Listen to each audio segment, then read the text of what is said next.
So we first got to hear about these processes of women claiming land anecdotally in a series of big rural consultation meetings. And the remarkable thing was that we heard about this in the Eastern Cape, we heard about it in Limpopo, we heard about it in Northwest, and in all these areas we heard about processes of first women with sons, single women with sons claiming land, and that process changing over time so that women with daughters were claiming land, and has now got to a point where even women without children are claiming and getting residential sites within communal areas.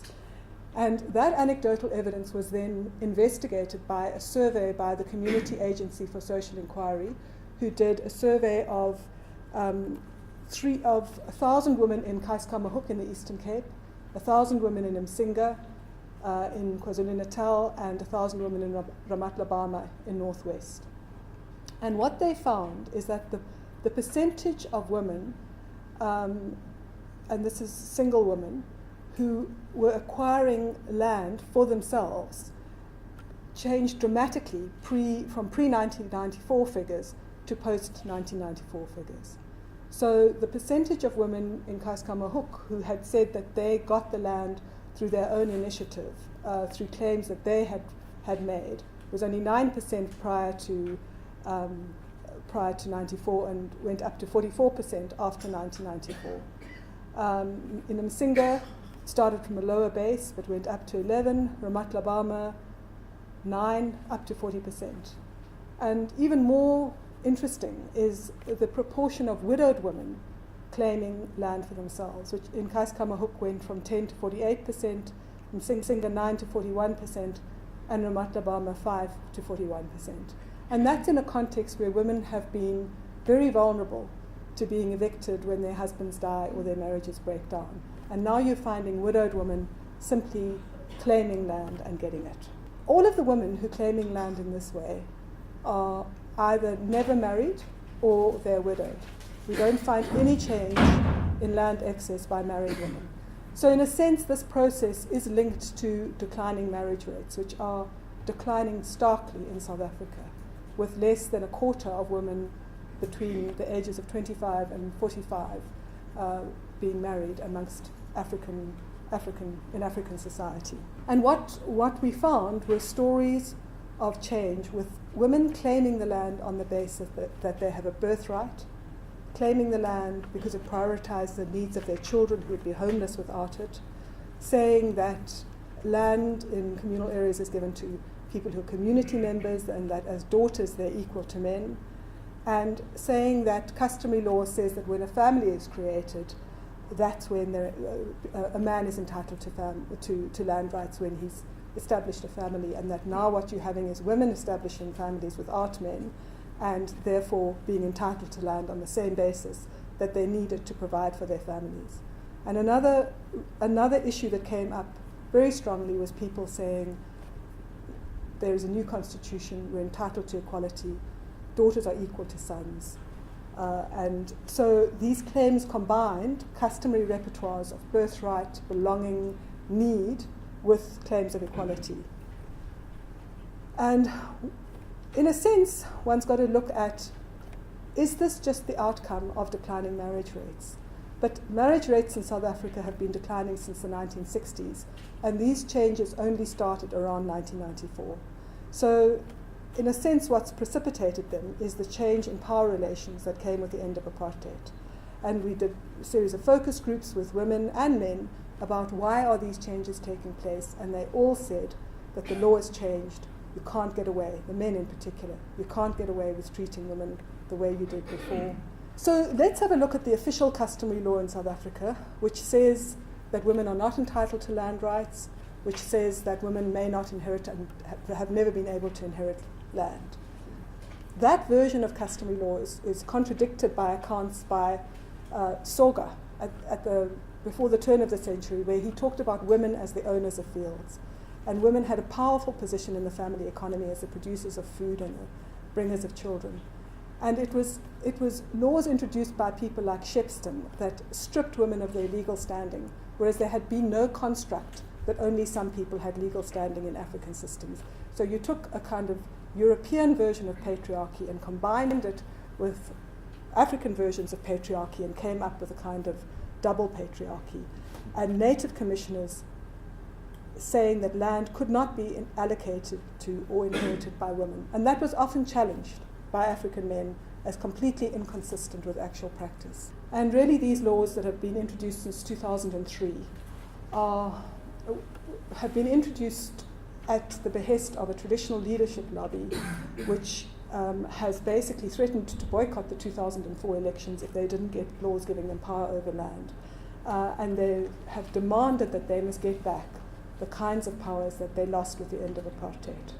So they have petitioned the state incredibly successfully through the Houses of Traditional Leadership and Controlesa to bring back the top-down statutory powers of control that they had with laws under the Black Administration Act and the Black Authorities Act. And in particular, you've had traditional leaders from as early as the 1999 Status Quo report up in arms about the state transferring land reform land to independent communal property associations, and their insistence that independent land rights, whether they vest in groups or they vest in women, undermine their power and authority. So the laws really are the Traditional Leadership and Governance Framework Act of 2003, which remarkably took the contested tribal boundaries created in terms of the 1951 Bantu Authorities Act, which precipitated rural rebellions all over South Africa, as the boundaries of the traditional councils of the future. Then the next law was the Communal Land Rights Act. Then there were a series of provincial traditional leadership laws enacted in 2005. Then the Traditional Courts Bill of 2008, and now the Restitution Amendment Act of 2004. So what the laws do through the Framework Act is they entrench those old apartheid boundaries, and they provide unilateral powers to traditional leaders within those boundaries. The Communal Land Rights Act, which was struck down by the Constitutional Court, made the traditional community the owner of all the communal land within its jurisdiction. But often that land, those old tribal boundaries, included land that had been purchased by people prior to the 1913 Land Act or through exemptions from it, includes land owned by trusts and CPAs through land reform, and it provided that the minister could endorse the title deeds of all those independent groupings over to the overarching tribes within which they would be structural minorities.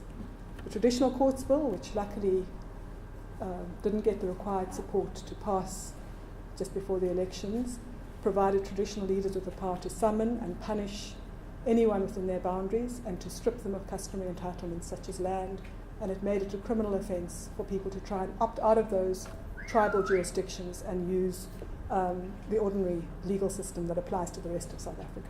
Here are the boundaries of the new traditional councils endorsed by the Traditional Leadership and Governance Framework Act.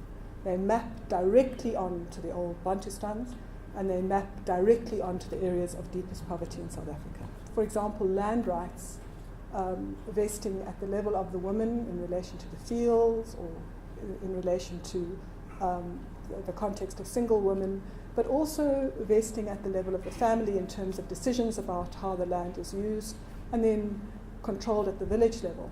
Now, all of those different levels of decision-making and authority are undermined when laws such as the Framework Act and the Traditional Courts Bill centralize authority at the apex of the tribal system. So it takes away all those indigenous accountability mechanisms that mediated power. Traditional Courts Bill, the traditional leader lobby was privileged in the legislative process, it drafted the bill in conjunction with the Department of Justice. And basically what these laws do is they give traditional leaders the unilateral power to define the content of custom. Whereas what we've been seeing on the ground is custom being redefined through interactions between people responding to their changed material circumstances. And why have we had this clawback from traditional leaders? Why have they reached for the kind of despotic powers they had under apartheid? It can only be because they don't have sufficient legitimacy without such powers. And it's explicitly in the Status Quo report about their deep unhappiness with elected structures owning land, women making these kinds of claims and winning them. And it's about, in a very material sense, attacking and undermining those who seek to contest some of the very opaque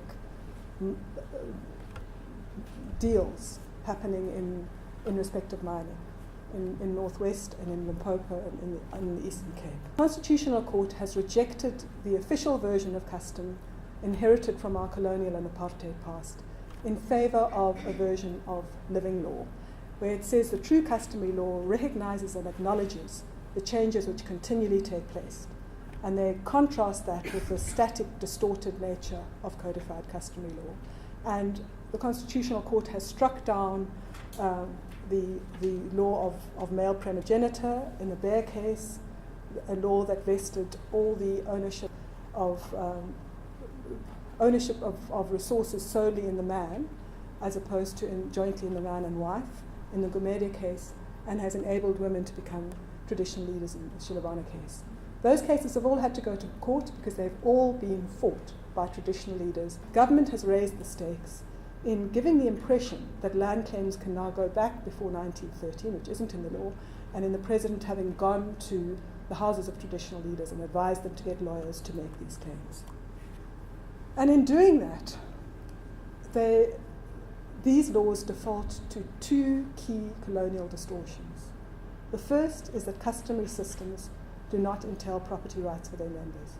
We've got Minister Nkwinti saying time and again, if title deed's going to be transferred to anyone, it's going to be to traditional leaders, and people will just have institutional use rights. That idea that customary systems do not entail property rights is the basis on which colonial dispossession took place, because the colonists said these systems are too primitive to constitute property, therefore this land is free for the taking.